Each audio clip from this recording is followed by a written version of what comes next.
ସୁପ୍ରଭାତ ସାଙ୍ଗମାନେ। ଆଜି ସୁଦଶା ବ୍ରତ ଗୁରୁବାର।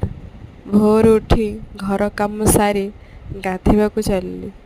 ମୋତେ ଥଣ୍ଡା ବହୁତ ଜୋର ହେଇଛି, ତଥାପି କ'ଣ କରିବା, ଆଜି ଯେହେତୁ ସୁଦଶା ବ୍ରତ ପଡ଼ୁଛି, ଘର କାମ ସାରି ପୂଜା ସାରି ମନ୍ଦିରକୁ ଯାଇକି ବ୍ରତ ପୂଜା କରିକି ଆଣିବାକୁ ପଡ଼ିବ। ସେଥିପାଇଁ ସକାଳୁ ଉଠି ମୋ ନିଜ କାମ ସାରି ଗାଧୋଇ ପାଧୋଇ ମୁଁ ରେଡ଼ି ହେବାରେ ବ୍ୟସ୍ତ ଅଛି।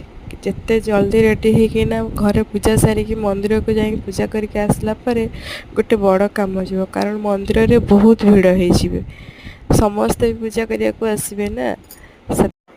ସୁପ୍ରଭାତ ସାଙ୍ଗମାନେ।